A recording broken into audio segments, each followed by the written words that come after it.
di satu proses bersama untuk membentuk putra-putri kita menjadi anak-anak remaja yang berkualitas, berpribadi tangguh, dan mampu menghadapi semua tantangan ke depan menjadi jauh lebih baik.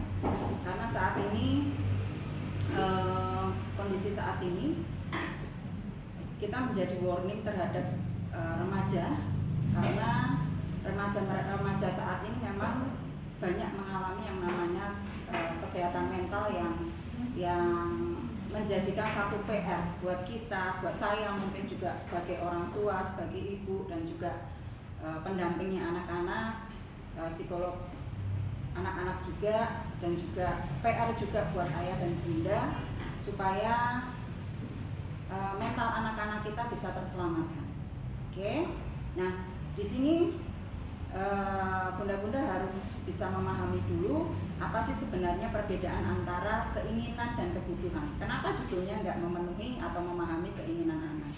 Karena ada perbedaan tentang keinginan dan kebutuhan. Makanya kenapa saya memakai kebutuhan, karena di sini kebutuhan itu memberi arti adalah hal yang dibutuhkan seseorang untuk bisa menunjang kehidupannya. Dan ini ada tahapan-tahapan kebutuhan yang dimiliki atau ada pada diri seorang remaja. Nah, sementara keinginan itu hal yang ingin dipenuhi oleh seseorang yang itu sifatnya tidak mengikat dan tidak harus segera dipenuhi. Nah, itu yang harus kita memberikan satu perbedaan. Apa sih kebutuhan sama keinginan? Nah, gitu. Nah, di sini ada kebutuhan psikologis bagi seorang remaja atau anak usia pubertas. Yang saya lebih singkat sebenarnya ada 7, ya. Kebutuhan psikologis remaja ini adalah kebutuhan untuk kasih sayang. Yang saya katakan memang semua anak begitu terlahir membutuhkan sebuah kasih sayang yang begitu besar dari kedua orang tuanya. Nah, tapi di remaja ini kebutuhan kasih sayang ini tidak hanya diberikan satu materi saja, tapi lebih kepada perhatian, kemudian kepedulian kita terhadap kondisi-kondisi anak yang saat ini sedang labil. Kemudian kebutuhan untuk bisa diterima dalam kelompok, karena pada anak-anak remaja mereka sudah melakukan yang namanya peer group. Mereka lebih nyaman dengan grupnya daripada dengan keluarganya, bahkan mereka lebih memilih dengan grupnya daripada dengan keluarganya. Nah, ketika hal-hal kebutuhan ini tidak dipenuhi atau anak-anak mungkin lebih nyaman akhirnya berada di dalam kamarnya, kesendirian dan lain sebagainya, akan banyak hal-hal yang membuat perubahan perilaku pada anak ini, terutama mungkin mereka emosinya jadi sangat labil, kemudian mereka jadi tidak percaya diri. Yang jelas adalah ketika mereka mendapat masalah, ya, mereka akan cenderung menyalahkan lingkungan dan menyakiti dirinya sendiri. Kemudian kebutuhan untuk mandiri. Nah, kebutuhan mandiri ini sebenarnya ada di sisi di mana mereka pada saat remaja ini ingin diakui sebagai seorang yang sudah besar, tapi di sisi lain masih ada kecemburuan yang mereka miliki, terutama dengan adiknya atau kakaknya. Nah, tapi di sisi lain mereka masih dianggap sebagai anak yang udah gede, ya. Kemudian kebutuhan untuk dihargai di sini, apalagi kalau remaja sedang melakukan sesuatu, kemudian atau sedang berpendapat, saat itu dipakat dengan omongan yang mungkin menyakitkan atau mungkin melemahkan mentalnya anak, yang terjadi bahwa terbentuklah konsep diri yang negatif pada anak. Oh iya, ternyata aku itu bukan anak yang bisa ini dan ini. Oh, ternyata aku itu bukan seseorang anak yang terjadi bahwa akhirnya muncul, aku tuh anaknya siapa sih? Nah, itu anak-anak remaja biasanya. Akhirnya mereka kepo, cari yang namanya perlahiran, ya, untuk mencari sebenarnya aku tuh anaknya siapa. Karena mungkin di sisi lain mereka jarang untuk dihargai di dalam lingkungan keluarganya, pembandingan. Nah, itu sering kali terjadi. Kemudian kebutuhan untuk berprestasi. Nah, memang ada beberapa anak sih yang tidak mau untuk menunjukkan eksistensi dirinya, dia punya kemampuan, ya, tapi paling enggak berprestasi ini tidak harus menjadi juara apa gitu, enggak, tapi berprestasi di dalam keluarga, dia support adik-adiknya, dia bisa, mungkin saat berprestasi ini kita jangan persepsi kita berprestasi dengan prestasi akademis, lomba dan lain sebagainya, tapi lebih kepada prestasi bagaimana anak ini bisa melindungi adik-adiknya, kemudian bisa memberikan satu saran, pendapat ketika mungkin di dalam keluarga itu ada suatu masalah. Ini anak-anak remaja biasanya bersikap jauh lebih kritis. Nah, kemudian kebutuhan akan pengakuan dari orang lain. Nah, pengakuan dari orang lain itu tidak hanya dari orang tua. Jadi intinya bahwa mereka ingin diberikan kepercayaan dari orang lain, termasuk dari orang tuanya atau dari lingkungan. Jadi kalau mereka disanjung, ya anak-anak remaja itu sangat senang banget, anak-anak pubertas itu sangat suka sekali gitu loh. Kebutuhan untuk memperoleh pedoman hidup, maksudnya di sini adalah mereka ingin mendapat satu pegangan, ya, terutama adalah memang peran dari orang tua di sini untuk memperoleh pedoman hidup adalah tidak memberikan nasihat yang panjang dan lebar, tapi lebih kepada sharing tentang kehidupan, tentang planning dia, terutama adalah tentang kebutuhan dia untuk beragama. Nah, nanti akan saya sedikit sampaikan, kadangkala ada anak-anak yang merasa tertekan ketika dia diajarkan untuk ngerti tentang agama, karena apa? Orang tua tidak menyampaikan dengan cara sharing dari hati ke hati, tapi dengan hanya tuntutan-tuntutan saja, sehingga yang terjadi ketika si anak ini, katakanlah gini, ada banyak hal, ya, banyak yang saya temui ketika anak-anak ini dimasukkan sebuah lembaga pendidikan agama, tapi begitu sampai di rumah dia rajin nih di sekolahnya atau di apa, ya, di lembaga pendidikan agamanya, tapi begitu di rumah ternyata dia meninggalkan sholatnya, bahkan mungkin juga dia harus sholat itu masih dioyak-oyak. Nah, karena memang itu yang disampaikan pada orang tua hanya tuntutan-tuntutan aja, tapi tidak memberikan satu mungkin contoh, tidak memberikan satu mungkin sharing tentang kehidupan. Nah, ini yang sebenarnya dibutuhkan pada saat di nomor 7 ini. Nah, kemudian ada menurut teori tentang perkembangan remaja, ya, di remaja awal itu usianya 12 sampai 15 tahun. Kemudian remaja menengah itu 16 tahun sampai 18 tahun. Kemudian remaja akhir itu 19 tahun sampai 21 tahun. Nah, gejolaknya banyak di mana nih? Di remaja awal dan remaja menengah. Itu banyak sekali gejolak-gejolak yang akan terjadi pada anak-anak di usia segini. Nah, kalau ini ternyata kita sudah bisa mengambil hati, anak merasa nyaman dengan orang tuanya di usia remaja awal dan remaja menengah, di remaja akhir itu enak banget. Anak-anak akan jauh lebih mapan, kemudian mereka akan menjadi satu teman diskusi yang nyaman buat orang tuanya. Dengan catatan di remaja awal dan remaja menengah ini kita pegang dulu. Kemudian ada perubahan-perubahan psikologis pada remaja yang memang kita sebagai orang tua harus ngerti banget gitu. Perubahannya adalah di independence, yaitu anak punya keinginan untuk mandiri, tidak mau diatur, ingin bebas, sehingga terjadi sering ada konflik dengan orang tua, ya.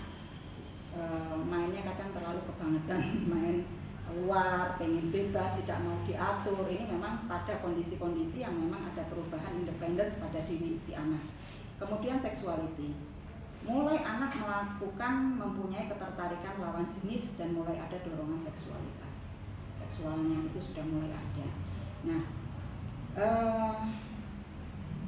saya nggak tahu banyak dengan kondisi saat ini adalah di seksuality ini menjadi masalah buat anak-anak, karena ketika saya banyak temukan dari klien-klien saya, ya, anak-anak yang itu dengan sengaja datang sendiri ke tempat saya tanpa pengetahuan orang tuanya, ada yang mereka memang diantar kedua orang tuanya dengan mereka punya masalah emosi, tapi ternyata kita gali ada masalah di seksualitasnya. Nah, ternyata anak-anak yang saya temui, banyak anak SMP, SMA, tertariknya bukan dengan lawan jenis, tapi dengan sesama jenis. Nah, ini banyak sekali, dan bahkan yang membuat saya prihatin, kota Solo yang begitu kecil, ternyata banyak anak-anak, bahkan yang bikin saya prihatin adalah ketika anak-anak itu datang ke tempat saya tanpa sepengetahuan orang tuanya, mereka sharing bahwa ternyata tertarik dengan sesama jenis.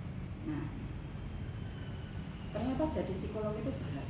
Jadi ya, karena apa? Akhirnya ketika mereka memberikan kepercayaan kepada saya dengan sharing, mereka dengan embel-embel akhirnya ketika sudah mau puas mengeluarkan unek-uneknya dalam proses katarsisnya, mereka akhirnya ada welingan ke saya, Bunda, nanti kalau aku cerita, kalau aku sudah cerita ini, tolong nanti jangan sampaikan ke orang tua. Nah, padahal di sisi lain nih anak masih dalam ketergantungan, masih dalam pantauan dari orang tuanya, karena mereka masih di usia remaja awal maupun remaja tengah. Nah, yang terjadi akhirnya ketika mereka cerita, saya temukan ini gitu loh, dan itu orang tuanya nggak pernah tahu, atau mungkin sama sekali menutup mata kalau saya bilang, karena dari gerak-gerik, dari body language, dari itu kelihatan sebenarnya. Cuman ada beberapa sih yang nggak kelihatan, cuman kalau terlihat itu sebenarnya orang tua harus peka. Nah, atau mungkin menutup mata yang akhirnya ya sudahlah gitu, atau mungkin sikapnya orang tua akhirnya mereka menganggap itu sesuatu yang aman-aman saja lah. Nah, ini jadi masalah-masalah seksualitas ternyata dalam kondisi saat ini itu begitu banyak. Kemudian mulai yang namanya perubahan psikologis adalah di peer relationship. Nah, mulai ada keinginan anak-anak bergaul dengan teman sebaya. Ini yang seringkali jadi problem nih. Problem dari orang tua gini. Remaja mulai susah untuk diajak pergi. Gitu. Bahkan mereka ketika diajak pergi itu lebih memilih main dengan teman-temannya. Nah, kadang-kala spontannya seorang orang tua ya, dan saya bisa paham itu ya, kadang begini, kok sekarang kakak jadi susah sih diajak pergi. Nah, kakak lebih mentingin teman sekarang daripada mama. Nah, ketika hal itu terjadi, yang muncul apa? Rasa bersalah dari si anak. Kemudian mungkin dia dengan sikap kritisnya dia akan ngomong, kan aku udah gede no, kan aku udah gede no, jadi boleh dong aku main. Nah, akhirnya terjadi satu satu perdebatan yang saya bilang itu akan jadi debat kusir gitu. Ya, debat yang sebenarnya tidak perlu dilakukan. Nah, terus gimana caranya supaya anak-anak itu merasa bahwa anak-anak yang sudah remaja itu juga butuh aku loh sebagai orang tuanya, butuh aku loh sebagai ayahnya, butuh aku loh sebagai bundanya. Nah, ketika kita mau ngajak anak nih pergi, kita juga boleh kok menanyakan mau kemana, dengan siapa, dan itu harus.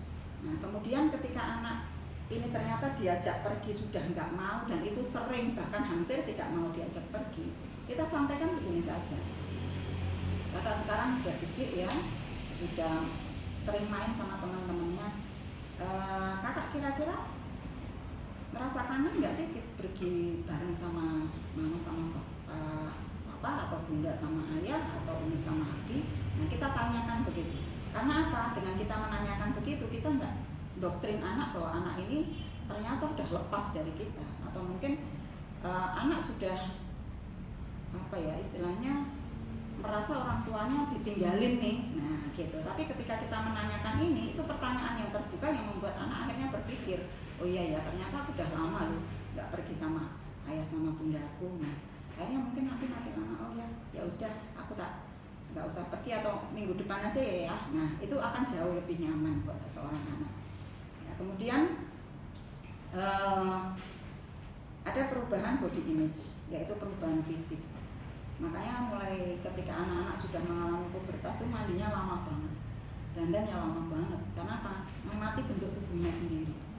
Ya, dia mulai ada perubahan-perubahan fisiknya. Nah, itu diamati benar-benar. Nah, itu yang kadang-kala kalau mereka punya yang terjadi, kalau perubahan fisik ini ideal, itu nggak masalah.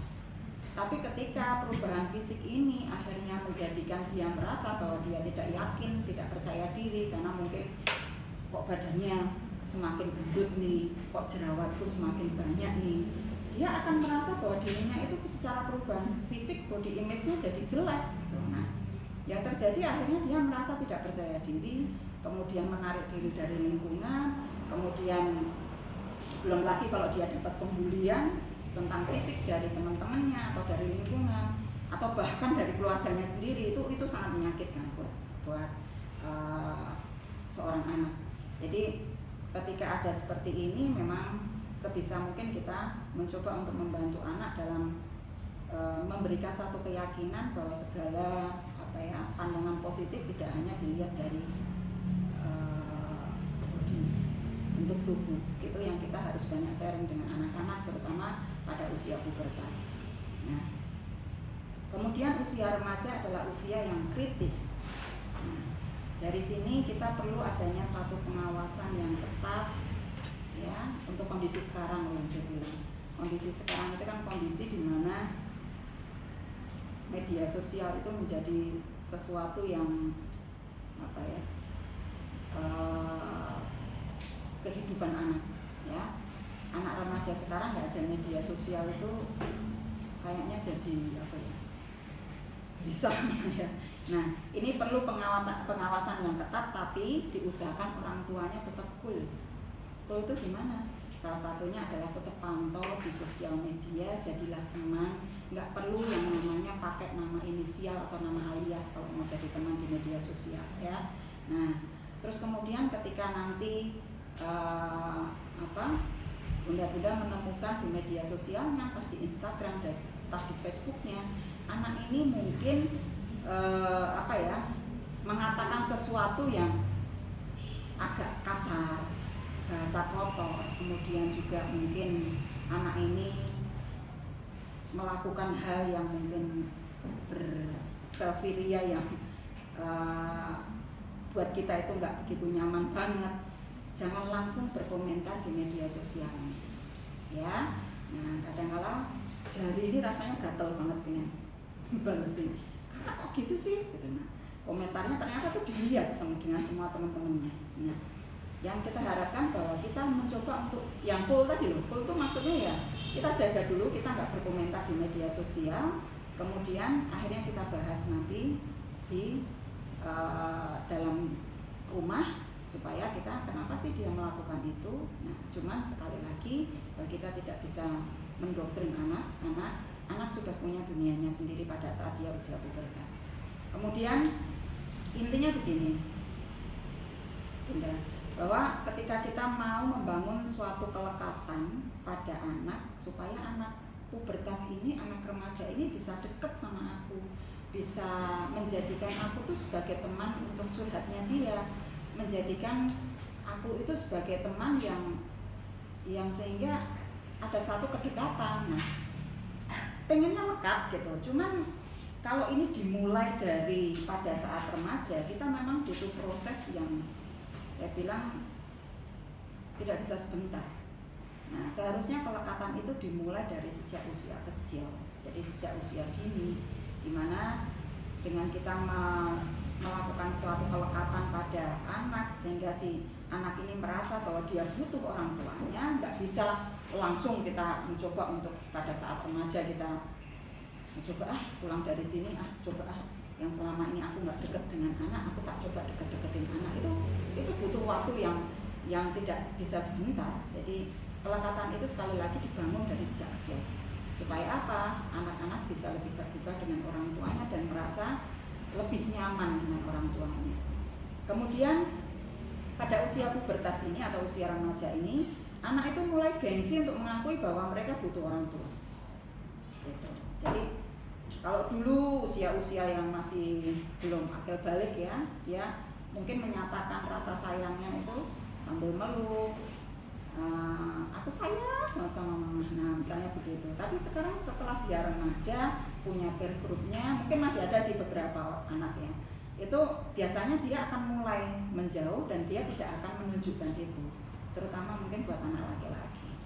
Ya, karena memang mereka jauh lebih punya, anak remaja lebih punya gengsi untuk mengakui bahwa aku tuh masih butuh kedua orang tua aku. Nah, kemudian boleh nggak sih sesekali orang tua itu masuk kamarnya anak, harus, ya harus itu. Tapi diusahakan tetap cool, berarti tetap kalem, ya tetap kalemnya begini. Begitu masuk melihat kamar anak yang berantakan, remaja itu kan sukanya kalau kamar berantakan dia, tempat baju kotor nyampur sama baju ini, makan makanan itu nggak dibuangin ya. Nah terus kemudian apalagi campelan baju di mana-mana. Nah piring juga kotor di situ. Nah spontannya seorang ibu akan ya Allah rumah kamarnya. Nah gitu. Nah ini yang terjadi, akhirnya kita mencoba untuk spontan mengutarakan, ya Allah kak, itu kamar kok kotor sekali, kamu tuh dan seperti ini. Nah mencoba untuk cool dulu, masuk ya. Kalau anak jadi gini, tergantung dari orang tua. Kalau orang tua membiasakan memang kamar anak itu tertutup, kamar orang tuanya tertutup gitu ya, minta izin, ketok, Assalamualaikum kak, nah langsung dibuka ya. Nah buka, Assalamualaikum kak, paling nggak kita sudah minta izin dulu dengan mengucapkan salam. Kalau udah begitu, duduk dulu aja bu, ya duduk ya, sambil liatin anak, kita nggak perlu komentar. Nanti paling anak juga bilang gini, apapun, mau apa? Nggak apa-apa, kan udah lama bunda nggak masuk kamar. Tidak, mulai pelan-pelan anak sudah mulai nyaman, baru kita lagi apa kan? Nah, baru nanti mulai ada keterbukaan di situ. Nah, terus kemudian ketika nanti ayah dan bunda, orang tua sudah mulai memberikan kamar nih, ya, kok memberikan? Iya memberikan kamar untuk privasinya anak secara pribadi. Kalau saya secara pribadi begini, boleh berikan kamar dan itu memang harus ya, membuatkan kamar untuk anak itu harus, karena anak sudah pubertas. Tapi maksud saya jangan membuat kamar yang sangat terlalu nyaman untuk anak. Sudah ada AC-nya, TV gede dengan perlengkapan yang sangat luas. Yang terjadi apa sih? Anak akan jauh lebih nyaman dan dia nggak mau keluar dari kamarnya. Gitu. Nah, ini akhirnya yang membuat anak semakin menyendiri dan jauh dari orang tua. Nanti yang disalahkan siapa? Anaknya. Padahal sebenarnya kita sebagai orang tua yang memberikan fasilitas yang saya katakan memang lebih kepada anak.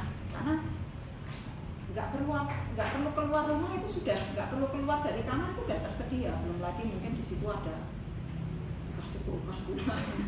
Nah itu sudah nyaman banget ya. Mungkin itu ya, sultan namanya sultannya.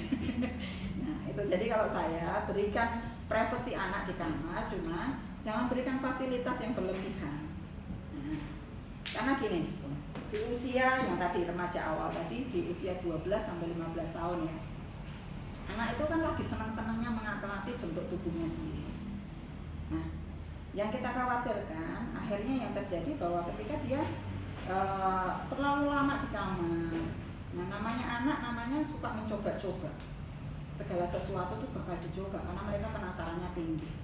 Nah terus kalau bunda melihat, ayah dan bunda melihat anak ini terlalu lama di kamar mandi, ya diketok, masa mandi 3 jam ya, 1 jam itu udah lama banget ya.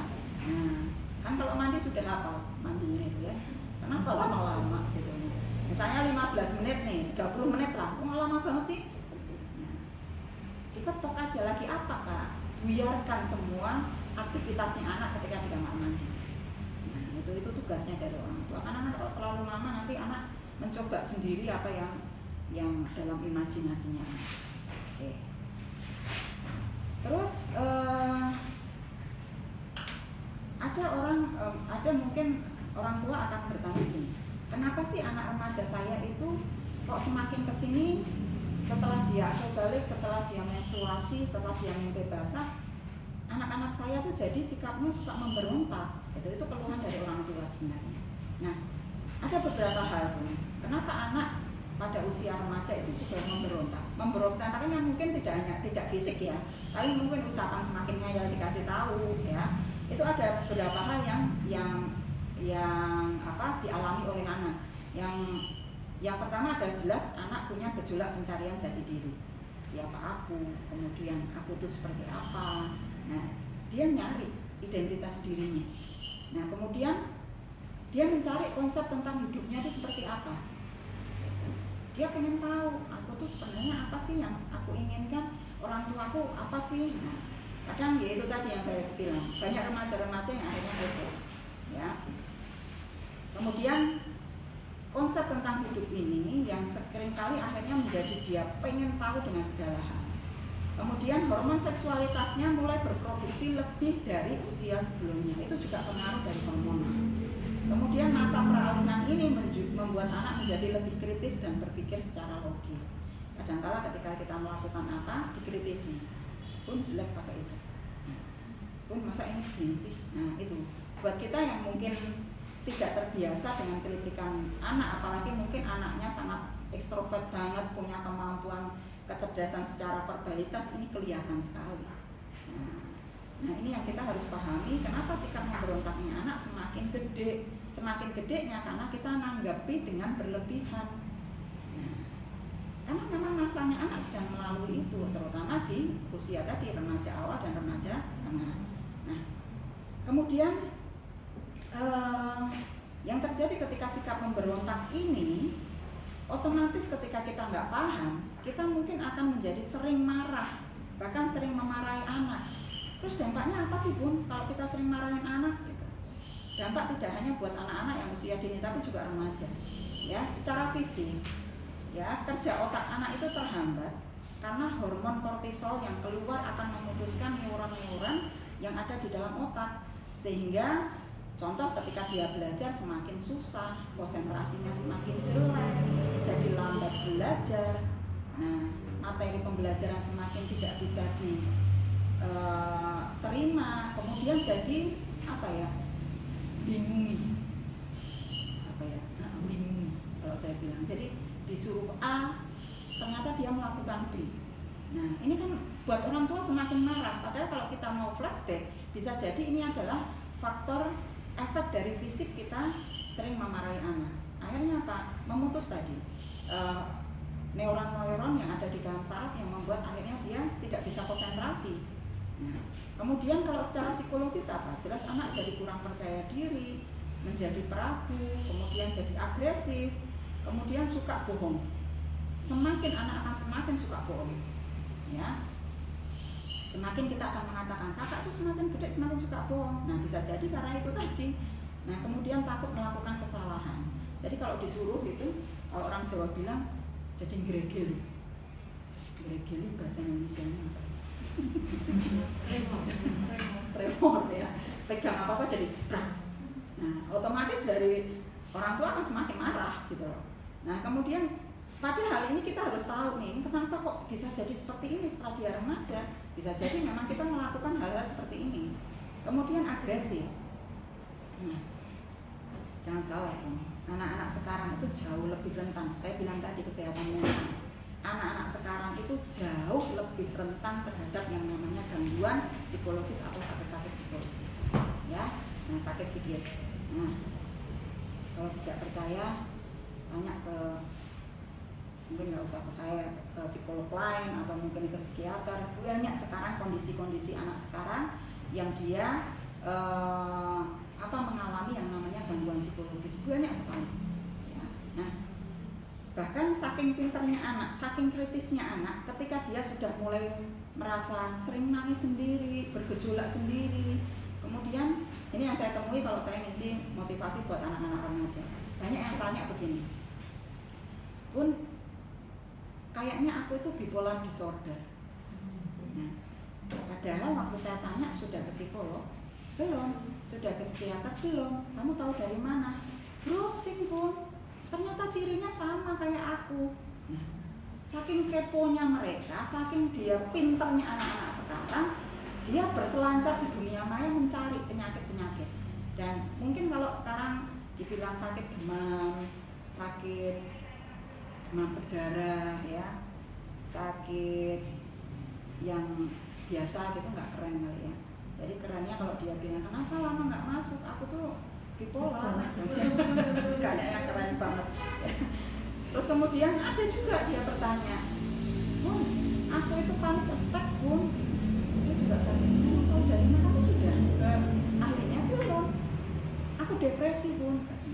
itu banyak sekali, sehingga dia melabeli, anak remaja itu sudah melabeli tubuhnya dengan diagnosa sendiri, padahal itu sebenarnya belum dia keahlinya. Nah, saya selalu bilang, tolonglah jangan labeli diri kamu dengan hal-hal yang seperti itu, karena yang terjadi ketika dia sudah kok cirinya sama ya, kayak misalnya depresi akut, sukanya nangis terus tiap malam, terus kemudian merasa dirinya tidak berharga, terus kemudian dia merasa ingin bunuh diri. Nah, terus dia bilang, iya aku soalnya ingin bunuh diri. Benar tau nggak? Nih lihat nih, itu benar-benar ada di sini nih. Aku suka nyilati tubuhku sendiri. Nah, ketika kita tanya kenapa, ternyata dia merasa ada kekecewaan. Itu tadi sikap pemberontaknya tidak dipahami pada saat kondisi remaja sekarang. Yang terjadi ya itu tadi. Nah, kalau ciri yang begitu ya memang sih, cuman saya nggak akan mengatakan ke anak, iya memang kamu depresi akut. Tidak akan mengatakan itu, ya, karena akhirnya akan menjadi labeling buat anak, iya memang. Yang hal-hal seperti ini yang membuat akhirnya anak nggak percaya diri, menarik dalam lingkungan, kemudian dia menjadi merasa tidak punya konsep diri yang positif. Hidupnya adalah selalu overthinking, selalu mikirkan hal-hal yang terlalu jauh, ya. Nah, dia akan cenderung menyalahkan diri sendiri. Kondisi-kondisi seperti ini, makanya kalau saya sering dapat rujukan dari rumah sakit, ternyata kalau dicek dia sering opnam, tapi ternyata setelah diperiksa dia nggak masalah, ternyata gangguannya ada di sini. Nah, buat kami yang membenahi faktor psikologisnya, kejiwaannya, nggak bisa memang langsung 1-2 kali pertemuan, itu butuh proses ya yang lama, karena memang sakitnya kan nggak kelihatan, sakitnya itu di sini, di dalam sini. Kalau sakit fisik panas gitu, ya itu bisa kelihatan. Cuma sakitnya di dalam nggak kelihatan, itu harus diruntut dulu. Dari bagaimana dia di keluarga, bagaimana dia hubungan dengan ayah bundanya, apakah dia mengalami trauma karena bullying. Nah itu kita gali dulu gitu, dan itu butuh proses yang mungkin saya bilang tidak sebentar. Terus kemudian ini yang bunda-bunda dan ayah juga harus paham bahwa di otak kita itu ada yang namanya saraf PVC, prefrontal cortex. Di mana sih letaknya di sini? Ya, apa ini namanya? Kening, ya, namanya PVC. Prefrontal cortex ini matangnya adalah di usia 20 tahunan. Nah, PVC ini punya peran yang sangat besar dalam kehidupan kita. Untuk apa sih? Mengatur manajemen diri, norma baik dan buruk, malu, kode etik dalam sosialisasi dan kontrol diri. Nah, sementara kalau tidak pada diri seorang remaja, PVC ini masih dikuasai sisi emosional, karena memang yang saya bilang tadi dia belum matang. Nah, untuk memutuskan sesuatu dia masih pakai emosi. Ketika dia mau berkaitan dengan norma, dia masih emosinya yang akan ditonjolkan. Makanya tadi sikap memberontak, kemudian ketika kita kasih tahu ternyata dia semakin untuk membantah, karena memang PVC-nya belum matang. Nah, orang tua punya peran untuk bisa mengontrol, tapi juga memberikan kepercayaan pada anak, memberi kesempatan pada anak untuk dia mengungkapkan unek-uneknya. Jadi sikap kritisnya ditampung, sikap ingin rasa tahunya, verbalitasnya juga diberi kesempatan untuk dia ungkapkan. Nah, kalau ini tidak kita kontrol, yang terjadi akhirnya hidupnya anak itu akan dikuasai dengan emosi terus. Nah itu tadi gangguan-gangguan psikologis, gangguan psikis itu akan semakin membuat anak ini semakin muncul. Karena apa? PVC dia memang belum matang. Nah ini yang menjadi PR buat kita, yang saya bilang tadi, untuk zaman sekarang kita perlu pantauan yang ketat untuk anak-anak pubertas, tapi di sisi lain juga memberikan kesempatan untuk anak-anak untuk dia mengungkapkan keluh kesahnya, untuk dia berkatarsis, mengeluarkan unek-uneknya. Nah, kadang-kala yang menjadi kelalaian kita sebagai orang tua gini, dalam mendampingi anak-anak pubertas atau anak remaja. Mungkin konsep berpikir kita bahwa anak-anak itu udah gede, sudah bisa dilepas gitu. sehingga kita kurang punya waktu untuk bersama dengan anak, ya. Quality time-nya mungkin kita lupakan itu, sehingga ketika anak main sama temannya ya udahlah. Nah, ketika nanti suatu saat kita merasa kehilangan, kita salahkan anak. Padahal sebenarnya mungkin bisa jadi bahwa kita kurang mempunyai waktu untuk dengan anak. Kemudian ini yang saya tadi katakan, bahwa pedoman hidup. Kita mengajarkan pendidikan agama, tapi kita lupa untuk mengajarkan penerapannya secara komunikasi efektif kepada anak. Jadi intinya kalau kita hanya mendoktrin terus, sementara kita nggak ngajarin penerapannya, kita nggak menyampaikan dengan cara lebih lebih pendekatan ke anak, sehingga anak pun ya itu tadi, di luar dia berprestasi, tapi begitu sampai di rumah ya itu tadi, sholat kadang nggak sholat, ya. Nah, itu yang terjadi akhirnya. Kemudian kurang ada tujuan pengasuhan secara bersama. Maksudnya di sini bahwa seringkali akhirnya dalam sebuah keluarga memberikan peran untuk pengasuhan itu pada salah satu pihak. Ya udah, kamu aja yang ngasuh, aku tak cari nafkah. Nah, itu satu konsep pengasuhan yang tidak benar atau keliru. Nah, pengasuhan secara bersama untuk kondisi sekarang loh. Kalau bisa dibilang dulu aku diasuh loh oleh seorang ibu yang single parent, ternyata aku tidak masalah. Itu dulu yang belum adanya media sosial yang begitu luar biasa sekarang. Tapi untuk kondisi sekarang, peran ayah, peran ibu itu sangat luar biasa untuk pembentukan mentalnya anak.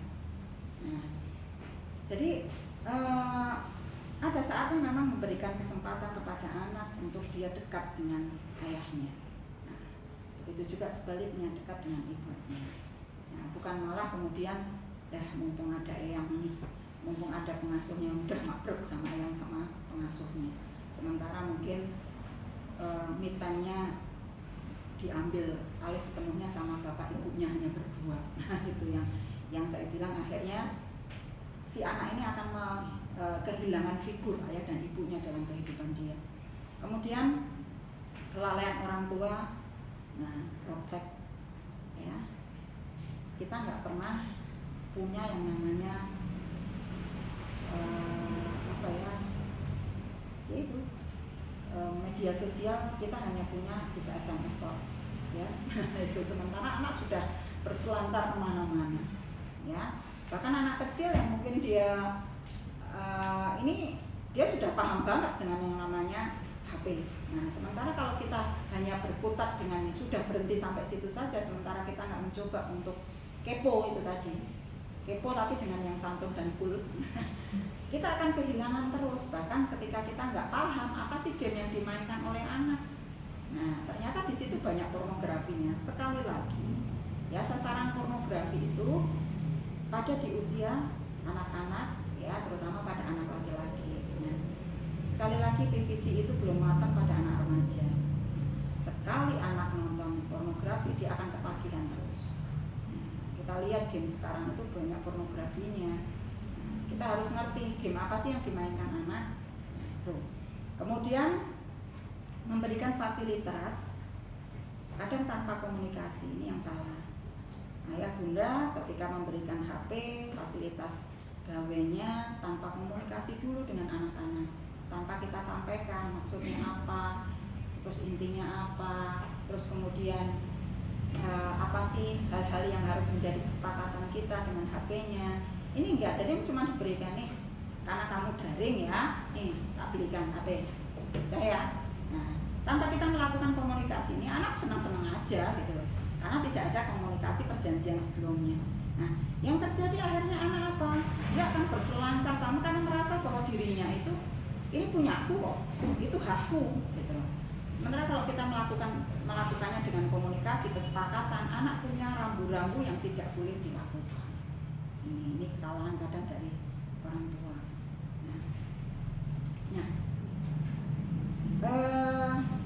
Ada karakter anak remaja di era milenial sekarang. Ya, ini hampir semua anak-anak pubertas ya, maunya serba praktis termasuk makanan. Ya, jarang anak sekarang yang mau sayur lodeh. jarang anak yang suka dengan apa ya, jangan besok tahu tempe ya. Dia lebih suka namanya mie instan. Itu satu hal yang menyenangkan sekali ya. Kemudian konsumtif, apalagi ini sebentar lagi tanggal 10 bulan 10. Saya nggak usah nyebutkan merek ya. Ini mama-mama juga itu ya. Ya 10, sebentar lagi tanggal 10 bulan 10. Nah, itu anak-anak sudah memasukkan ke keranjang masing-masing. Nanti tinggal di, mama aku beli ini apa, aku beli ini, nanti tolong transferin ya. Itu membuat anak konsumtif. Dan kondisi-kondisi pandemi saat ini buat gejolak anak luar biasa, karena biasanya mereka bisa jalan-jalan ke mall, anak sekarang enggak gitu. Apalagi yang di bawah usia 15 tahun ya, 15 tahun itu 15 tahun mungkin boleh ya. Cuman kalau badannya kecil dianggapnya kamu masih kecil loh, nggak pulang masuk. Ini biasanya dia konsumtif, ngambil apa. Ini hal-hal yang buat dia jadi gelisah. Kemudian kesopanan dan rasa hormat yang sedikit meluntur. Jarang ya kita temuin gini. Yang saya ada mungkin ibunya, ayahnya, eyangnya duduk, dia mau lewat, jarang loh menunduk gitu. Atau ketika dia keluar, ada orang tua lagi bergerombol, monggo pak, monggo bu, itu jarang sekarang anak-anak melakukan. Mereka jalan cucuk gitu tuh, ya. Kemudian menghindari pekerjaan rumah. Banyak anak-anak yang ngomel dulu. Aku tadi udah bersih-bersih. Suruh nyuci piringnya sendiri ya. Itu ya. Akhirnya apa? Anak-anak sekarang memang sengaja menghindari pekerjaan rumah. Terus saya sih setuju kalau sekolah itu ada piket. Karena apa? Itu membantu anak, membuat anak dia ngerti kerjaan. Tapi ada juga loh yang orang tua protes ketika ada piket di sekolah. Lah anak saya tuh nggak pernah disuruh nyapu loh. Ini kok di sekolah disuruh nyapu. Capek deh. Ya. Jadi anak-anak harus dibiasakan dari kecil untuk dia mau mengerjakan pekerjaan rumah. Karena apa? Ini sebenarnya mendidik secara kemandirian bersikap. Kemudian kurang tertarik untuk berkomunikasi atau interaksi sosial secara dekat. Anak-anak lebih nyaman untuk jadi ngobrolnya ya lewat WA. Apalagi dengan kondisi seperti ini, wah semakin luar biasa. Kemudian anak-anak pubertas di era milenial sekarang lebih mendengarkan komentar orang lain daripada orang tuanya sendiri. Ya. Nah, kemudian lebih percaya Google daripada masukan orang tua. Ya. Kata Google begini, mah. Itu. Kadang nyebelin buat orang tua itu sebel banget ya. Tapi ya itu tadi loh, zamannya memang begitu. Nah, kemudian wajib punya akun sosial sebagai sarana komunikasi dan informasi. Kemudian minat membacanya turun, mereka lebih suka membaca webtoon. Jadi ya Bun, kalau anak-anak sudah mulai remaja, terutama yang saya bilang mungkin kalau 19-20, mereka sudah bisa memahami apa yang dia baca. Tapi kalau anak-anak remaja yang dia masih SD, itu mulai baca webtoon, hati-hati ya. Ayah dan bunda harus benar-benar kontrol karena di sana banyak sekali yang namanya pornografinya. Kemudian pola pikir anak-anak sekarang itu lebih kreatif dan aktif. Mereka punya ide yang luar biasa. Makanya anak sekarang itu kalau dia nanti bekerja di sebuah tempat itu nggak bakal betah. Meloncat sana, meloncat sini, meloncat sini. Kemudian lebih suka bebas dengan pikiran kreatifnya dan tidak mau dengan terikat dengan aturan baku. Diomongin sedikit tersinggung kalau nanti dia suatu saat bekerja di tempat orang. Lebih menguasai teknologi, nah ini lebih mudah mengalami gangguan psikologis. Nah ini benar-benar harus pantauan dari orang tua. Nah ada sifat yang kadang menjadi meresahkan dari seorang remaja yang meresahkan orang tua.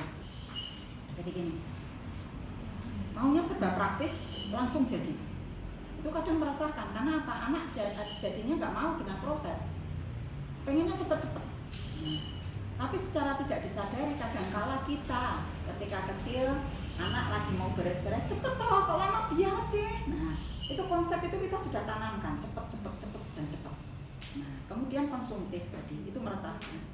Hobi traveling tapi masih pakai orang tua, uang orang tuanya. Aku mau ke sana pun mau traveling tapi aku minta sangunya. Nah, kemudian nilai kesopanan dan rasa hormat yang mulai meluntur. Menjauhi pekerjaan rumah, menarik diri dari dunia nyata, terutama adalah interaksi keluarga. Lebih mendengarkan komentar orang lain daripada arahan dari orang tua. Ini sifat-sifat yang meresahkan dari seorang remaja yang merasakan orang tua. Tapi di sisi lain mereka punya sikap positif loh anak-anak ini. Mereka multitasking. Jadi mereka bisa melakukan dalam satu hal itu melakukan berbagai bidang. Makanya anak-anak sekarang itu multiple intelligence-nya banyak. Nah, jadi banyak minat mereka. Jadi mereka punya multitasking yang luar biasa. Kemudian kreatif banget, idenya banyak. Kadang-kadang terlalu visionary. Visionary ini terlalu memikirkan hal-hal yang kita nggak pernah pikirkan. Nah, efeknya apa kalau seperti ini? Efeknya adalah dia terlalu memikirkan hal yang belum tentu terjadi. Akhirnya jadi overthinking. Akhirnya jadi satu gejolak dalam dirinya dia. Nah, kemudian anak-anak sekarang ini cepat tanggap, anak-anak remaja dan saat kondisi saat ini, era milenial ini dia cepat tanggap. Terutama logikanya sangat suka berkembang. Salah satu contoh, semakin kesini kelas IPS semakin sedikit, lebih banyak kelas IPA, karena memang anak-anak berkembang logika lebih besar. Kemudian mereka punya sisi ambisius ketika menginginkan sesuatu, ya dia punya target harus tak kejar nih. Tapi di sisi lain kalau kita nggak kontrol dari orang tua, yang terjadi akhirnya anak ini kebablasan. Dia nggak akan peduli sama lingkungan, yang penting targetku bisa tercapai. Nah, kemudian bekerja secara tim dan individu dia bisa. Kemudian menyukai suatu tantangan yang positif, ya, suatu tantangan yang target. Nah, ini suka. Cuma di sisi lain, anak ini akan cepat bosan pada sesuatu hal yang monoton gitu terus. Nah, kemudian peran orang tua apa sih untuk mendampingi anak-anak pada masa pubertas ini? Nah, yang jelas adalah anak-anak kondisi remaja ini tidak suka dinasehati. Ya, anak-anak kondisi remaja adalah tidak suka dinasehati. Tapi yang jelas dia lebih suka untuk diberikan kepercayaan. Gitu. Kemudian tidak terlalu untuk mengekang aktivitasnya anak. Kita boleh arahkan, tapi dengan minatnya anak. Jadi intinya kita bisa memberikan rumah dalam fisiknya, tapi tidak rumah dalam jiwa. Nah, itu.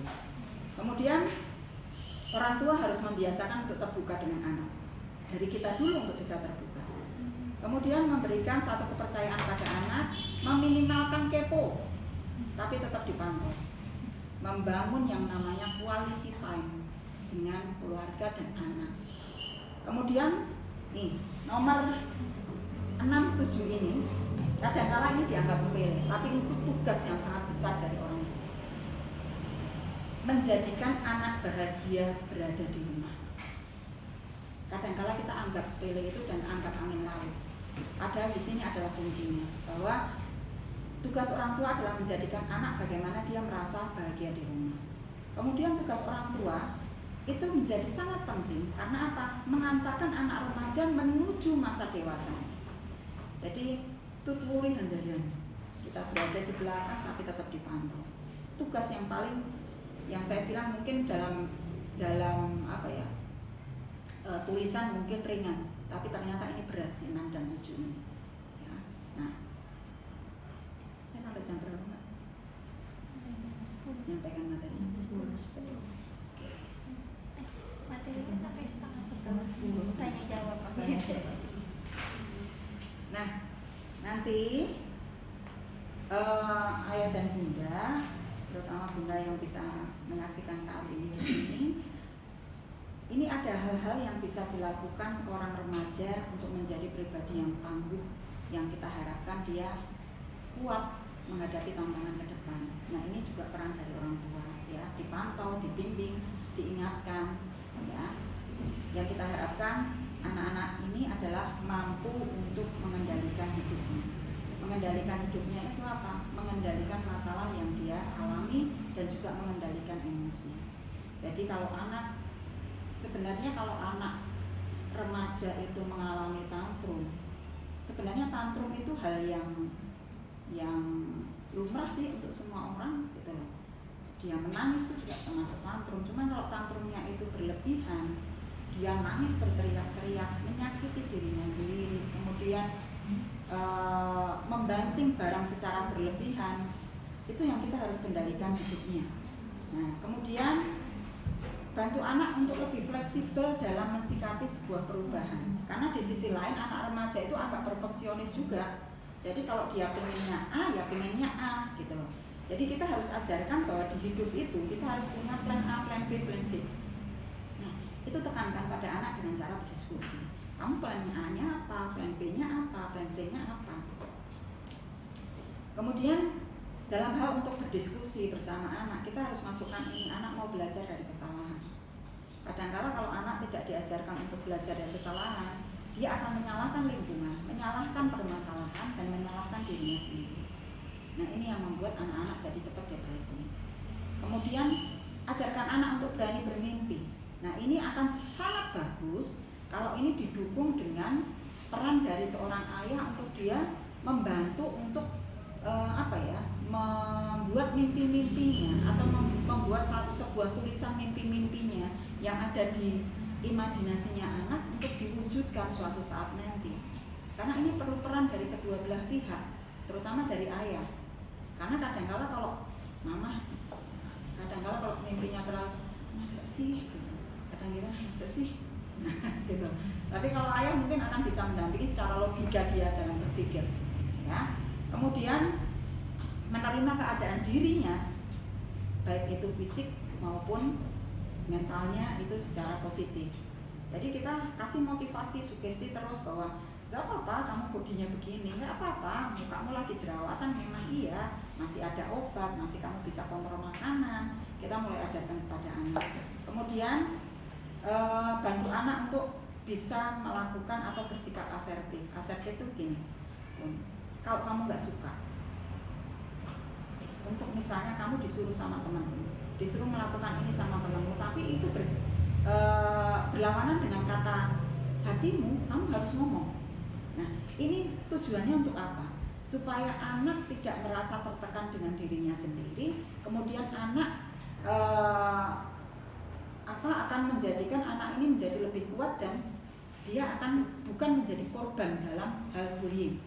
Karena anak yang tidak bisa bersikap asertif ini menjadi korban bullying itu luar biasa. Karena apa? Mungkin dari lingkungan tidak mengajarkan untuk dia harus ngomong ketika dia tidak suka sesuatu.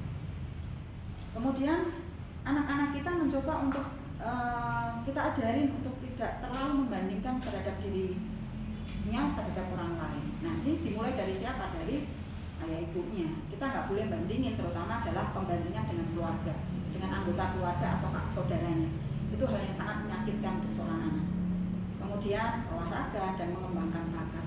Ya, anak mungkin tidak punya bakat di secara akademis, tapi ternyata dia punya bakat yang luar biasa yang kita nggak pernah sentuh.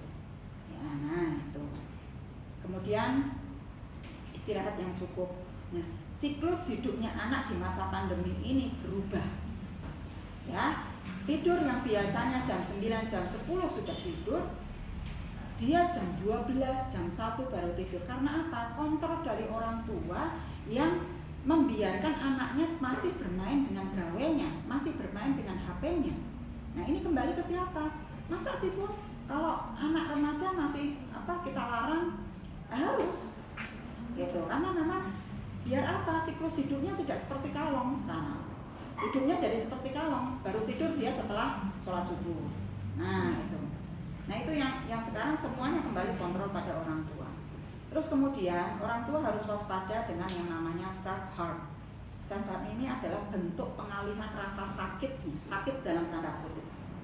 sakit hati, sakit merasa dilecehkan oleh orang tuanya, sakit merasa dibandingkan dengan orang tuanya, oleh orang tuanya, sakit dia dibully oleh lingkungan. Hal yang terjadi dia mengalihkan diri dengan cara menyakiti dirinya sendiri. Ya, banyak sekarang anak-anak itu dengan bangganya tuh. Saya banyak nemuin soalnya, nyilet gitu ya, dipoto, jadikan status, ya. Terus kemudian dipoto, bawa di grup teman-temannya. Logikanya, kenapa sih sampai seperti itu? Itu kan memalukan, itu akan menyakitkan untuk dirinya sendiri. Tapi ternyata dengan melakukan self harm ini, dia ada satu kebanggaan yang akhirnya dia foto, gitu loh. Akhirnya teman-temannya berkomentar. Nah, yang terjadi karena apa? Karena dia tidak mendapat pengakuan, tidak mendapat kondisi diakui dalam keluarganya sendiri. Akhirnya dia mencari hal-hal yang bagaimana caranya, termasuk yang agresif, ini termasuk agresif. Akhirnya dia lakukan dengan cara seperti itu. Yang saya buat prihatin kadangkala orang tua nggak pernah tahu, gitu loh. Dia nyilet, dia menyakiti dirinya sendiri. Dan kalau sudah self harm ini, orang tua juga sudah menjadi warning, ini butuh ahlinya. Kemudian ketika seorang remaja sudah mengatakan begini ke temannya atau spontan mengatakan kepada orang tuanya, aku sudah lelah dengan hidupku, aku pengen mati aja. Jangan dianggap sepele. Kasus bunuh diri dimulai dari sebenarnya dia mengungkapkan dan tinggal tunggu actionnya sebenarnya. Tapi kadang-kala ya itu tadi, saya selalu mengatakan pada anak-anak ketika saya mengisi motivasi, kalau ada teman kalian mengatakan sudah lelah dengan hidupnya dan ingin mati, bantu dia untuk dibawa ke ahlinya. Dan orang tuanya harus tahu. Tapi kalau orang tuanya apa yang terjadi, tinggal tunggu actionnya.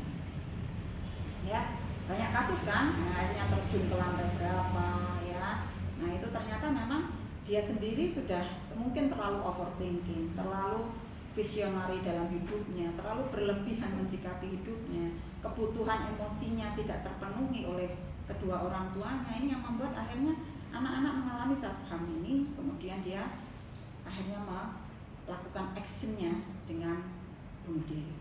Nah ini makanya sekali lagi bunda-bunda, kesehatan mental sangat dibutuhkan untuk kita mendampingi anak-anak supaya kesehatan mental anak-anak itu sehat.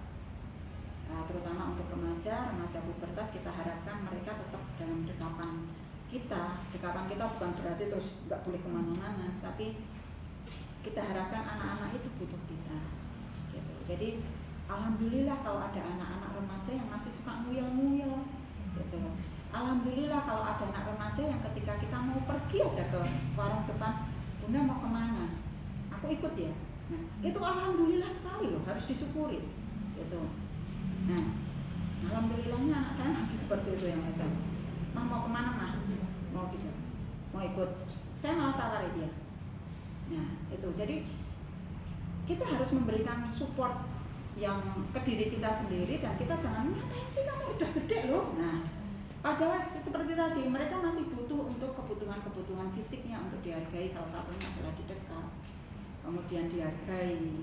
Kadang-kala saya sama anak saya nomor 1 agak pendiam Bu, jadi kadang tak ide-ide walaupun dia dia bukan orang yang sangat ekspresif ya, jadi datar. Ya. Nah, hal seperti itu memang kita harus lakukan. Terus satu lagi ya, saya ingatkan kepada ayah dan bunda, kalau kita menginginkan anak dekat dengan kita dan mencoba untuk anak itu mau terbuka sama kita, tolonglah jangan pernah menuntut anak untuk meminta maaf, ya. Walaupun sebenarnya mosok orang tua kok minta maaf sih. Nah, itu karena apa? Kembali tadi bahwa ada hormon-hormon yang terjadi pada anak ini, itu harus dipahami.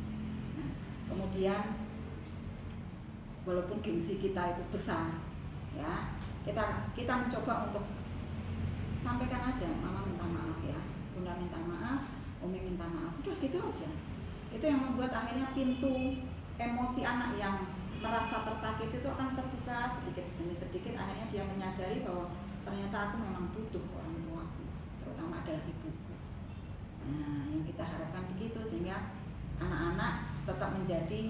kita sebagai ibunya itu sebagai teman curhatnya untuk anak. Oke, tengah 10 ya Bu? Tanya jawab. Sudah dikirim ke saya? Sudah. Oh sudah. Oke, Bunda. Kita masuk ke tanya jawab nih.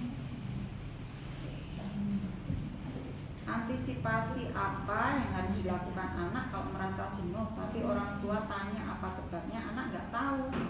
Langkah apa yang harus dilakukan orang tua biar kejenuhan tidak berkepanjangan ya. Kalau kita berbicara dalam kondisi ini Bu, itu banyak sekali terjadi. Anak karena apa? Tidak ada aktivitas, kemudian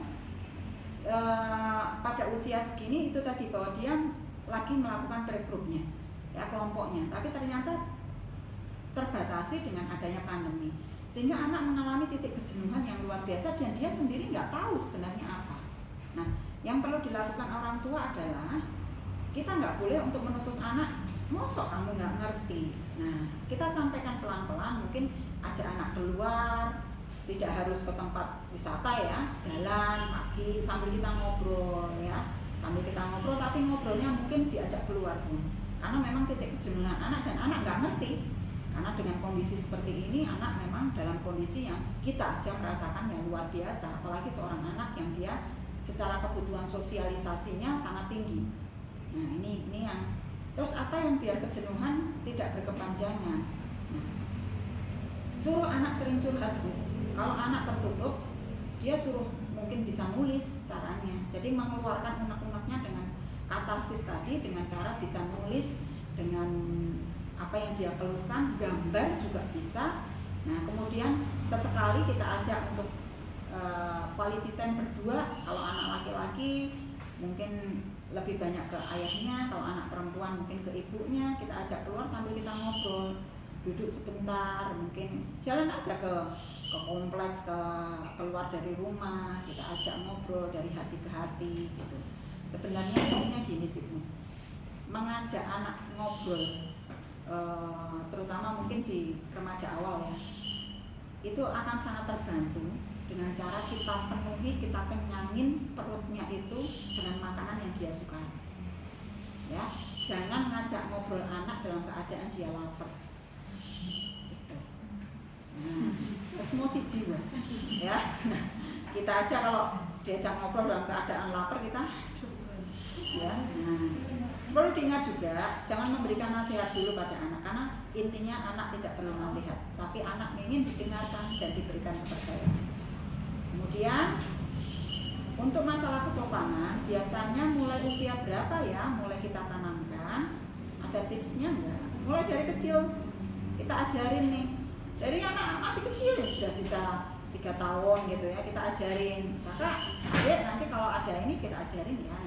Nah kalau udah terlanjur bagaimana? Kita kasih tahu Kak, ini kalau nanti sama keluar ada rombongan bapak-bapak, ibu-ibu lenggah di luar, kakak bilang permisi. Kalau enggak ya ini mau ngomong susah senyum aja atau ngangguin aja gitu.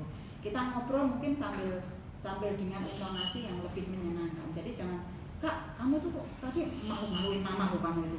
Masa keluar ada ibu-ibu kamu diem aja, kan mama jadi malu. Nah itu, jadi anak akan merasa tersinggung dengan itu ya. Kita kasih tahu. Kebetulan adik-adik saya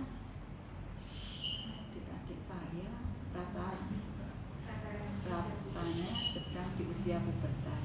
Pengen bisa memahami mereka karena biasanya orang tuanya kaku, jadi mereka nggak betah di rumah. Berarti ini yang tanya kakak ya? Iya. Nah, kebetulan adik-adik saya sedang di usia pubertas, ingin bisa memahami mereka karena biasanya orang tuanya kaku. Oke. Jadi gini, kita nggak bisa ya, mungkin bukan nggak bisa, susah ketika kita memberikan satu masukan kepada orang tua, apalagi kalau orang tuanya zaman old ya. Orde lama, jadi kita kasih tahu ya akan susah. Jadi kalau kakak bisa memberikan satu masukan pengertian kepada adiknya, dan ini si kakak ini sudah bisa menghandle adik-adiknya, saya pikir tidak masalah dan lebih baik. Karena akhirnya apa? Figur untuk peralihan dirinya bisa dialihkan lewat kakaknya. Itu keuntungannya kalau kita punya kakak yang sudah dewasa. Ya, jadi figurnya bisa sedikit dialihkan kepada si kakak. Nah, pahaminya gimana? Cukup sederhana sebenarnya, adalah mendengarkan semua keluhan-keluhan yang disampaikan adik. Gitu. Jadi dengarkan saja dulu keluhan apa, terus sampaikan aja. Kalau mau memberi masukan bilang gini, kakak juga pernah loh ngalaminnya, mbak juga pernah ngalaminnya. Nah, walaupun sebenarnya enggak gitu. Kayak misalnya kita mau diajak curhat nih sama anak gitu ya, terus kita sampaikan, kita mungkin boleh bilang begini, mama juga pernah ngalaminnya. Kenapa? Akhirnya apa yang terjadi? Anak merasa dipahami. Oh ternyata mama, padahal sebenarnya enggak gitu. Nah itu namanya bohong putih ya. Nah enggak, maksudnya untuk menarik, itu istilah aja sih, untuk menarik supaya anak bisa dipahami dan lebih terbuka. Mama dulu juga begitu loh, kalau mama begini-begini. Itu kan enggak menasehati, tapi memberikan satu gambaran. Oh iya, iya. Akhirnya anak berpikir, oh iya ya, mama begini, caranya begini. Nah sekarang adik terserah, kakak terserah, kalau mama tadi begitu usulnya. Nah gitu. Mau tanya, kalau anak terbiasa tantrum kepada orang tuanya karena dia sangat dimanja oleh kakek neneknya, minta apapun selalu dikabulkan, bagaimana sikap orang tua dalam menghadapi hal tersebut? Waduh, nah ini ada dualisme pengasuhan ya. Nah kalau sudah seperti ini, anak semakin gede dia akan semakin bisa memahami dan memilih. Dia akan memilih pola asuh yang enak dan nyaman buat dia. Nah kalau orang tuanya disiplin, dia akan memilih yang ada di pengasuhan yang di sebelahnya ada siapa. Nah kalau anak terbiasa tantrum, jadi kalau terbiasanya ini sudah remaja, akhirnya sudah remaja. Nah saya pikir belum butuh ahlinya. Karena apa? Kontrol emosinya yang dia sudah tanamin dari kecilnya gitu. Dari kecilnya sudah tertanamkan untuk dia tantrum. Padahal yang saya bilang tadi, tantrum untuk anak yang dewasa atau remaja, kalau sudah menyakiti apa istilahnya, sudah menjadikan sasaran orang tuanya sebagai tantrumnya, ini bahaya. Kecuali kalau dia masih kecil, masih kita bisa kontrol. Jadi usia preschool gitu masih kita bisa kontrol, kita kendalikan. Tapi kalau sudah gede, anak menjadikan sasaran tantrumnya adalah orang tua, itu bahaya. Itu butuh orang lain pun. Jadi kalau ternyata di sini posisinya adalah orang tuanya, coba hubungi ahlinya untuk bisa mengontrol kondisinya anak. Ya, nah ini biasanya terjadi karena ada mental block yang besar antara anak dengan orang tuanya, sehingga yang terjadi anak ini sudah merasa tidak nyaman, dia nggak ada merasa salah ketika dia merasa tantrum, dia akan perlihatkan tantrumnya kepada orang tuanya. Kita nggak bisa ngasih, sangat sulit kalau kita bilang, nah tolong dong Eyang, ini kan begini. Nah biasanya Eyang jauh lebih sangat dekat dengan cucunya ya. Anak saya ada kekecewaan dengan ayahnya karena kecewaan di masa kecil, kemudian hubungan mereka memburuk ketika dewasa. Sang ibu bingung harus bagaimana karena anak justru lebih menghendaki ibu berpisah dengan ayahnya.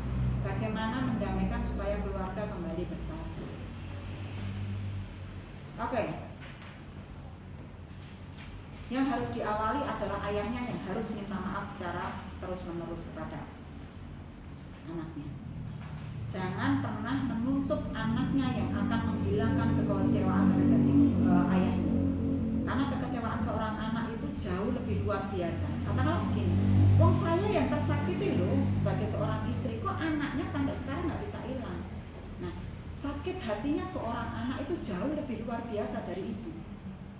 Gitu. Nah, karena apa? Anak masih menuju ke tahap-tahap yang usia selanjutnya, sehingga traumanya anak ini akan terbawa sampai seumur hidupnya. Kalau ibu sudah punya itu tadi loh Bu.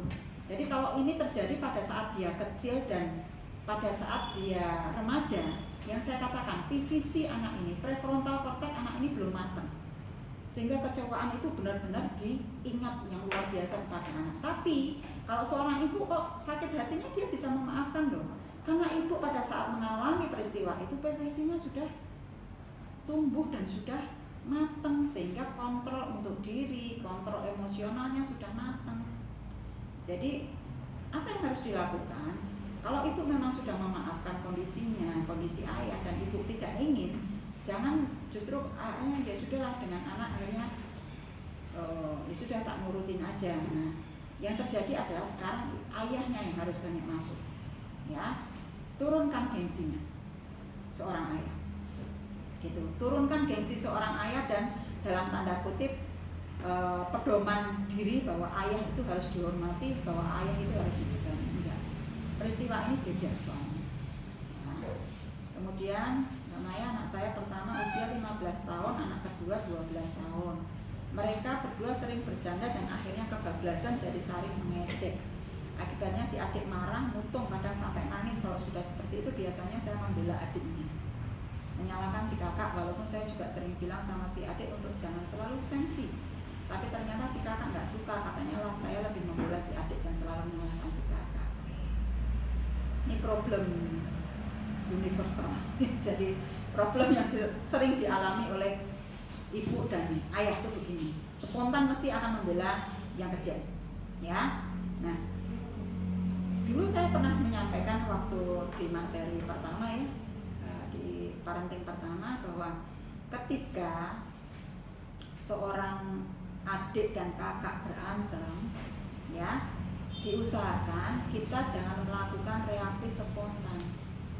Nah, karena kalau reaksi spontan, yang terjadi ya ini tadi, akhirnya yang terjadi adik kita akhirnya secara spontan akan membela si adik itu manusiawi sekali, ya.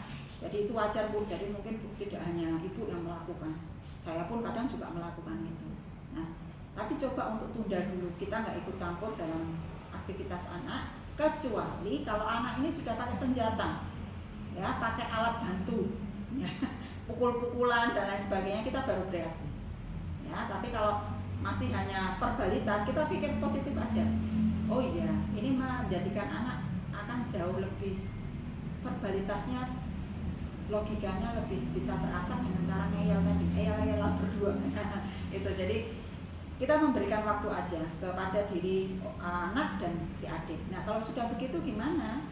Kalau sudah kita mengasih kesempatan, nah, panggil salah satunya, tidak usah menyalahkan karena kita nggak tahu problemnya. Nanti kalau dia sudah merasa kondisinya memang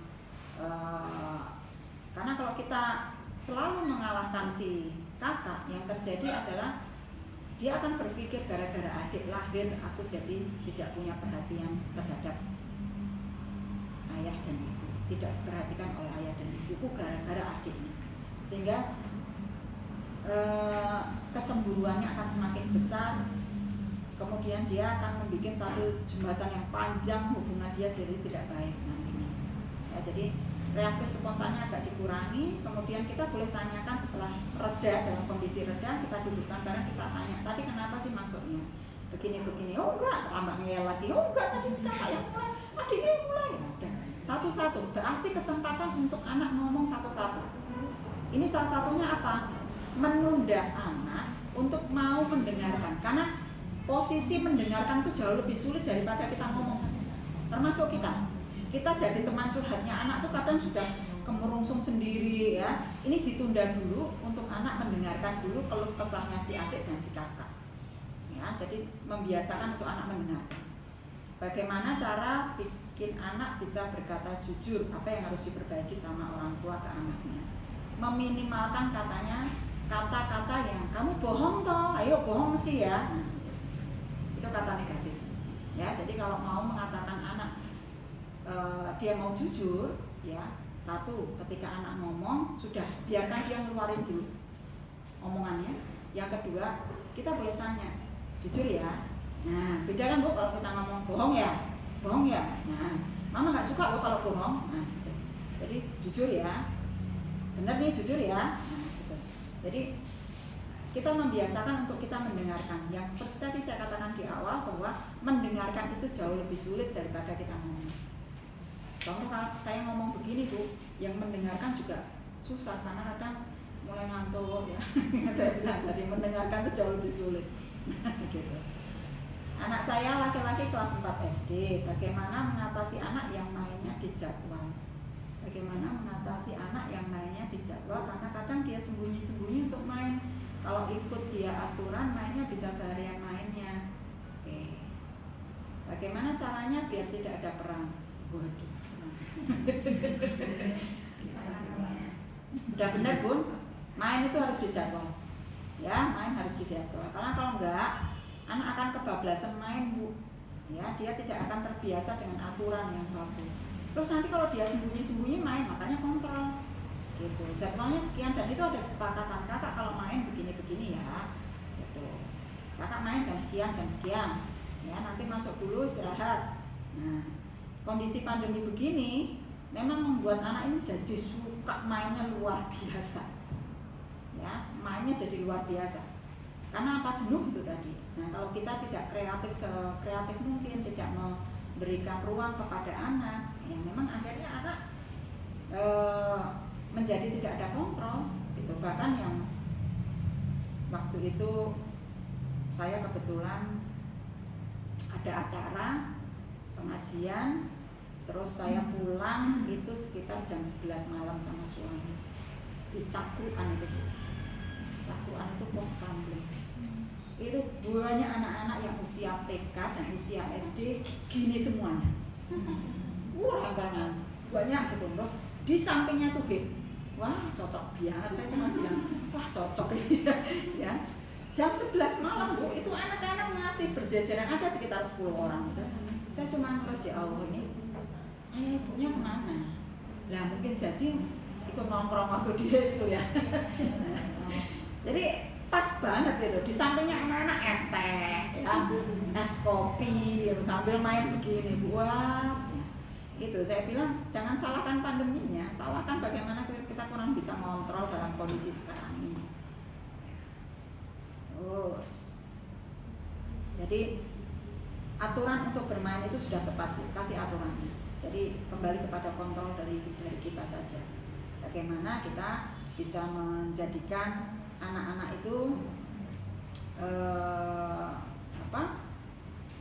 mengikuti arahan kita, tapi juga merasa tidak terpaksa untuk mengikutinya. Ada lagi kah? Sementara itu. Oke. Ayah dan Bunda. Ini ada ayahnya nggak sih? Nggak ada ya. Bunda-bunda, mama-mama, umi-umi, ibu-ibu, ya, tante-tante, mbak-mbak yang mengikuti hari ini. Sekali lagi, ya, ada hal-hal yang kita perlu sebelum saya tutup, ada hal-hal yang perlu kita benar-benar tekankan bahwa kita menjadi PR kita semua tentang kesehatan mental. Saya selalu dengungkan kesehatan mental. Karena apa? Kesehatan mental sekarang ini itu justru jadi konsumsi anak-anak remaja. Bukan orang tua lagi, tapi konsumsi anak-anak remaja. Jadi tolong benar-benar kita pantau, penuhi kebutuhan anak. Bagaimana kita harus bisa menyertai anak, memberikan kepercayaan pada mereka, dan tidak gengsi untuk meminta maaf ketika kita melakukan kesalahan. Sekali lagi, anak remaja tidak suka untuk dinasihati, tapi diberi kesempatan untuk mereka berbicara, didengarkan, dan kemudian kita memberikan solusi. Ya, beberapa solusi yang akan diterima dan diolah sendiri oleh anak. Mudah-mudahan dengan itu yang kita lakukan, anak-anak akan menjadikan kita sebagai orang tua itu sebagai teman curhat untuk kehidupannya. Oke, terima kasih. Oh, masih ada? Ternyata masih. Bagaimana mengatasi anak yang egois karena belum memiliki saudara atau adik sehingga dia bisa menghargai pendapat orang lain? Oke. Jadi sebenarnya memang ada karakter-karakter spesifik ya antara anak tunggal, anak anak pertama, anak tengah, anak bungsu, itu ada karakter-karakternya. Nah, Sebenarnya semuanya kembali kepada kita. Nah, kenapa jadi egois? Karena mungkin bisa jadi anak ini sudah ngerti, dia merasa sendirian di rumah, kemudian terpenuhi segala kebutuhannya, kemudian secara kemandirian si anak ini juga terpenuhi, istilahnya secara kemandirian anak ini tidak dibantu untuk dia bisa mengerjakan pekerjaannya sendiri sehingga terpenuhi untuk apapun yang dia minta. Nah, ini yang membuat anak menjadi lebih egois. Ya. Nah, terus gimana nih caranya dia bisa menghargai pendapat orang lain? Nah, salah satunya dengan kita sebenarnya komunikasi efektif tadi loh Bun. Nah, membuat dia harus bisa membantu anak ini untuk bisa terbiasa dengerin pendapat orang. Satu. Kemudian yang kedua, ajaklah anak ini untuk sering melihat kondisi yang ada di bawahnya anak. Ya.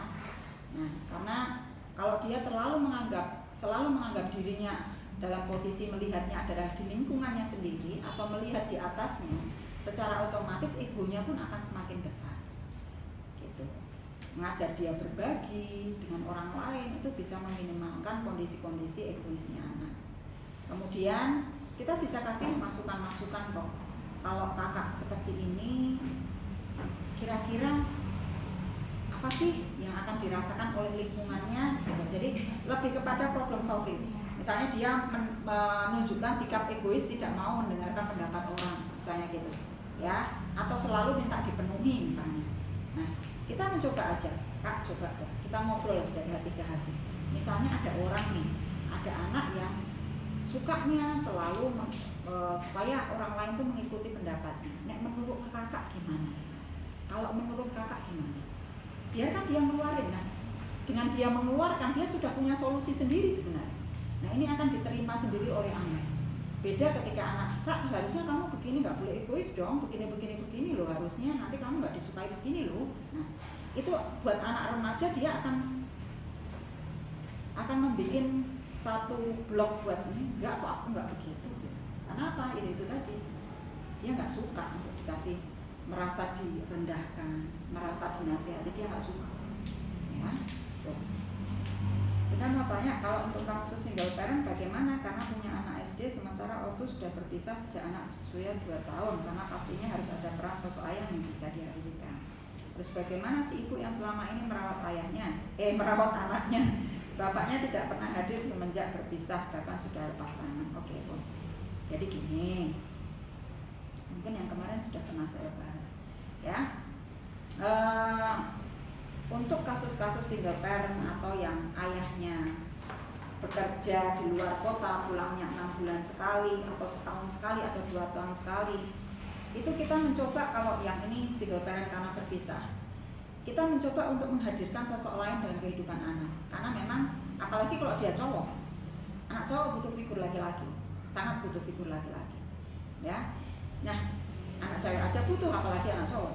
Nah, ini kita bisa hadirkan dari saudara sebenarnya. Kalau dia punya saudara laki-laki yang sudah dewasa, misalnya saudara kandung yang dia mungkin sudah matang usianya 19-20, itu bisa minta bantuan ini. Kalau nggak ada gimana? Eyang kakung nggak ada, Pak D nggak ada, Om nggak ada, semua tuh gitu misalnya. Alternatif terakhir adalah ustadznya di sekolah atau gurunya di sekolah gitu. Jadi tetap harus dihadirkan, karena apa? Buat anak laki-laki ini figur laki-lakinya harus masuk sehingga sisi-sisi maskulinnya akan keluar gitu. Nah, buat perempuan saja dia sangat butuh loh untuk dia berpikir logis, berpikir dia untuk mengatasi masalah, dia harus mengambil persoalan secara logis, itu sangat dibutuhkan, apalagi anak laki-laki. Lewat itu saja. Jadi saudara dulu, saudara tidak ada, eyang kakung misalnya, eyang kakung masih seger nih, eyang kakung dulu. Nah, kemudian apakah harus cuma menghadirkan eyang kakung dok? Enggak, maksud saya tetap harus ada quality time. Ngobrol dengan eyangnya, eyang kakung, ngobrol dengan Pak D-nya, ngobrol dengan omnya. Nah, kemudian alternatif terakhir tadi dengan gurunya yang ada di sekolah sebagai guru laki-laki, ini kita minta tolong, kita nggak perlu sungkan untuk menyampaikan. Kita sampaikan saja bahwa dia figur laki-laki, dia memang butuh figurnya untuk perkembangan tahapannya anak. Nah, sampaikan saja. Nah itu saya yakin orang dari pihak gurunya akan bisa sangat memahami dengan kondisi seperti ini. Nah kadang-kala ada orang tua yang akhirnya menyembunyikan untuk statusnya, padahal buat anak laki-laki ini sangat dibutuhkan untuk memasukkan sisi-sisi maskulin dalam tubuhnya, dalam jiwanya si anak ya, dalam kondisi seperti ini. Oke, sudah Bun? Oke. Mungkin itu yang bisa kami sampaikan. Terima kasih atas waktu yang diberikan kepada kami dan mohon maaf kalau ada kata-kata yang salah. Mudah-mudahan apa yang saya sampaikan bisa bermanfaat, bisa kita amalkan dan bisa menjadikan hal-hal yang positif untuk perkembangan dan tumbuh kembang anak kita, terutama di usia pubertas. Terima kasih. Wassalamualaikum warahmatullahi wabarakatuh.